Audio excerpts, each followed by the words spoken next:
सर्वमंगल मांगल्ये शिवे सर्वार्थ साधिके शरण्ये त्र्यंबके गौरी नारायणी नमस्तुते। संचार माध्यम के क्षेत्र से जुड़े हुए सभी बंधुओं को श्री खुद माता त्रिसंध्या माता जम्मू एवं दक्षिण समिति की तरफ से आपका हार्दिक स्वागत है। बंधुओं, जैसा कि आपको ज्ञात है कि आप इस समाज के चतुर्थ स्तंभ माने जाते हैं। आपका दायित्व आज के सामाजिक परिप्रेक्ष्य में बहुत बड़ा दायित्व माना जाता है, क्योंकि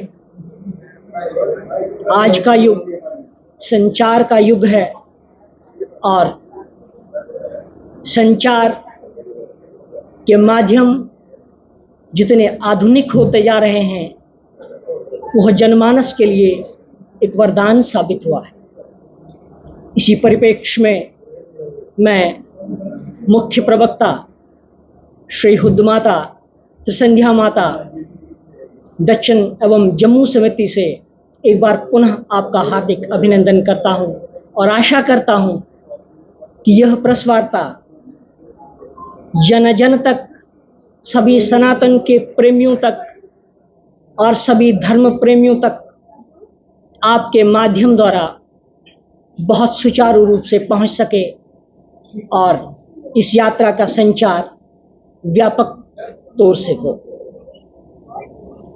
यात्रा के परिप्रेक्ष्य में बात करें तो यह यात्रा मूलतः दक्षिण तहसील डिस्ट्रिक्ट किश्तवाड़ में एक बहुत ही सुंदर, मनोरम और एक प्राकृतिक स्थान पर स्थापित है। पौराणिक कथाओं के अनुसार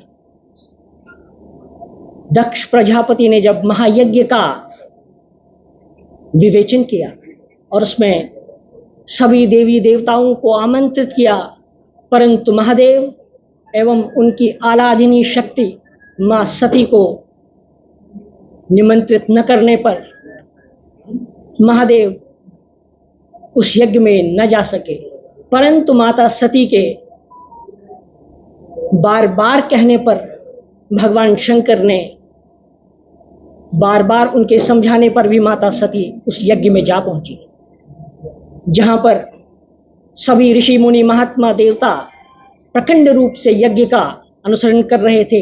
लेकिन जब माता सती ने देखा कि भगवान शंकर के लिए वहां पर उनका स्थान नहीं था, तो वो क्रोधित होकर क्रोधाग्नि में अपने आप को उस यज्ञ कुंड में आहुत कर गई। भगवान शंकर तक यह समाचार पहुंचा और भगवान शंकर अति क्रोधित अवस्था में अपने दूतों को, वीरभद्र को वहां पर भेजकर पूरे यज्ञ का सर्वनाश करते हुए माता सती के ज्वलंत शरीर को अपने हाथों में उठाकर पूरे ब्रह्मांड में घूमने लगे।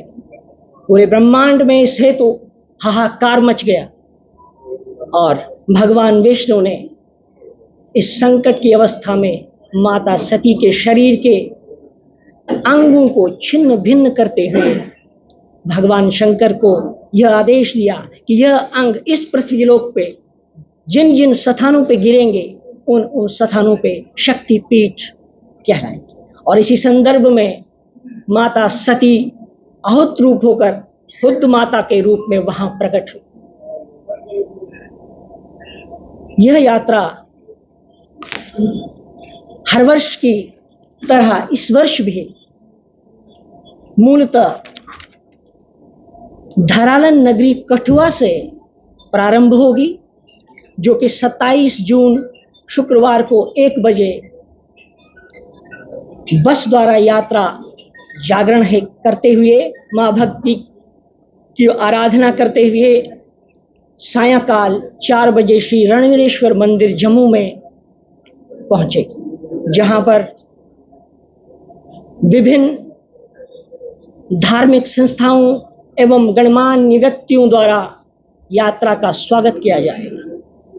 तत्पश्चात पूजा के पश्चात यह यात्रा जम्मू शहर के मुख्य बाजारों में से घूमती हुई भगवान नाम और जगदम्बा के कीर्तन से भक्तों को आनंदित करती हुई जम्मू के मुख्य बाजारों से घूमती हुई शालीमार मंदिर से वापस होकर बेली चराना मंदिर हुदमाता में रात्रि विश्राम करें।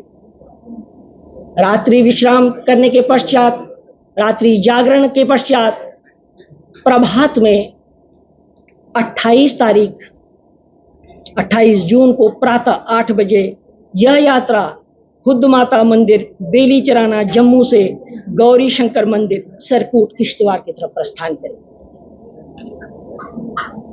किश्तवाड़ पहुंचने से पहले यह यात्रा उधमपुर में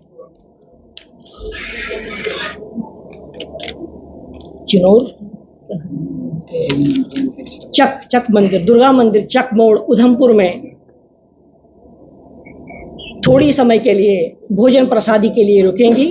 उसके बाद यह यात्रा सायंकालीन समय में संध्या में सरकूट मंदिर में गणमान्य व्यक्तियों द्वारा पुनः इसका स्वागत किया जाएगा। रात्रि भर यह यात्रा सरकूट मंदिर में विश्राम करेगी और इसी समय एक और त्रिशूल यात्रा जो कि तागूद से किश्तवाड़ के ही समीप एक और गांव है, वहां से भी कुछ भक्त अपनी शोभा यात्रा दूसरे दिन 29 तारीख को लेकर, जब यह यात्रा 29 को सरकूट मंदिर किश्तवाड़ से पुनः प्रस्थान दक्षिण के लिए करेगी, राधा कृष्ण मंदिर दक्षिण के लिए करेगी, तो भंडारकोट में एक स्थान है जहां पर वो यात्रा तागूद से त्रिशूल यात्रा के रूप में इसके साथ सम्मिलित होकर इसकी शोभा यात्रा फिर बढ़ाएंगे। वहां से यात्रा मां का गुणगान करती हुई पलमाड़ पहुंचेगी, जहां पर प्रीति भोज 1 बजे के करीब रखा गया है, जो कि गांव को निवासी मूल निवासी ही हर वर्ष उसका आयोजन करते हैं। वहां से यात्रा सहर्ष भगवती के गीत गाते हुए और प्रकृति के सुंदर नजारों का आनंद लेते हुए सायंकाल राधा कृष्ण मंदिर दिलगुट सौंदर्य दक्षिण में निवास करें। सौंदर्य दक्षिण में ही रात्रि को एक बहुत बड़ा माता का जागरण होता है, जिसे सौंदर्य एवं अन्य गांव के निवासी बहुत श्रद्धा भाव से उस व्रत को निभाते हैं। 30 जून प्रातःकाल सौंदर्य दक्षिण से 10 बजे यह यात्रा पुनः एक बार फिर से वहां के भक्तों को अपने साथ आनंदित करते हुए विराट माता दिलगुट दक्षिण की तरफ प्रस्थान करेगी। गांव में मां का भव्य स्वागत होगा। भव्य नज़ारे को देखकर प्रकृति भी आह्लादित होती है और यह यात्रा सायंकालीन संध्या में विराट माता मंदिर दिलगुट में रात्रि विश्राम के लिए पहुंचेगी। रात्रि विश्राम के पश्चात सभी दक्षिण के मूल निवासी यात्रा की तैयारी में जुट जाते हैं और 1 जून सुबह 9 बजे प्रभात कालीन संध्या के पश्चात दिलगुट दक्षिण से यह माता की यात्रा विकराल और बहुत ही भव्य रूप लेकर श्री गौकूट अनंतनाला दक्षिण की तरफ प्रस्थान करते हैं। दुर्गम पहाड़ों, नदी नालों और प्रकृति के सौंदर्य से भरे नजारों के बीच यह यात्रा बहुत ही आनंदित और भक्ति को फलित करते हुए रात्रि विश्राम गौकूट अनंतनाला दक्षिण में करेगी। 2 तारीख को प्रातःकालीन 7 बजे यह यात्रा गौकूट अनंतनाला दक्षिण से श्री कैकूट राम मंदिर की तरफ प्रस्थान करेगी और रात्रि निवास वहीं पर हो। आपको बताते चलूं, यह राम मंदिर कैकूट बहुत ही प्राचीन मंदिर है। जिस लकड़ी देवदार की लकड़ी से वो मंदिर बना है, बहुत दूर दूर तक वहां पर देवदार के वृक्ष नहीं पाए जाते हैं, ऐसा माना जाता है और पूर्ण विश्वास है। कि वह लकड़ी संकल्प रूप से बहुत दूर दराज के जंगलों से संकल्प अवस्था में वहां पहुंची और उस लकड़ी से, उस पवित्र देवदार की लकड़ी से उस मंदिर का निर्माण हुआ, जो आज तक हमारे समक्ष है, जो पापों और तापों को हरने वाला है। 3 तारीख प्रातःकाल श्री राम मंदिर कैकूट से यह यात्रा एक बार पुनः श्री हुद माता दरबार के लिए प्रस्थान करेगी, जो माँ का अखूट भवन है, जिसकी छटा अवर्णनीय है, जिसकी सुंदरता अकल्पनीय है, जहां पहुंचकर भक्त अपने संकल्पों को फलित होते हुए देखते हैं। 3 तारीख को ही रात्रि में मध्याह्न से एक महायज्ञ का आयोजन होता है और प्रातःकाल उस महायज्ञ की पूर्णाहुति होती है।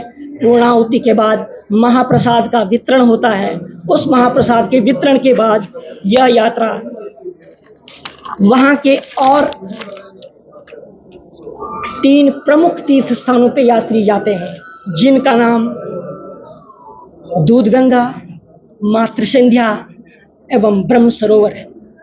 मातृसंध्या की बात करें तो इस नाम से ही हमें रोमांच होता है कि यह नदी दिन में 3 बार बहती है। त्रिकालीन संध्या, जो हमारे सनातन धर्म में त्रिकालीन संध्या का बहुत बड़ा महत्व है, उस त्रिकालीन संध्या के परिप्रेक्ष्य में इस यात्रा, इस त्रिसंध्या माता का बहुत बड़ा प्रत्यक्ष रूप हमें देखने को मिलता है।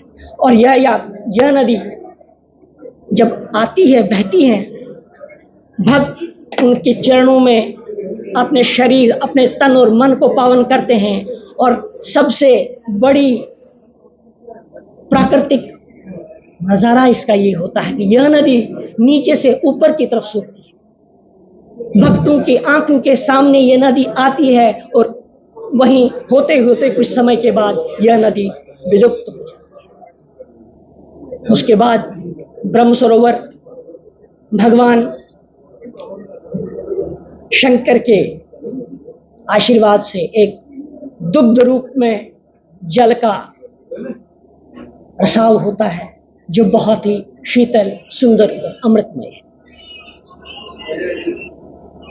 4 तारीख को दर्शन करने के बाद यह यात्रा वापस राम मंदिर कैकूट से 7 बजे सुबह प्रस्थान करेगी और पंचधारा दक्षिण में जो माँ के कमेटी का जो भव्य ऑफिस और मेन हेड ऑफिस है, वहाँ पे आके रुकेंगे।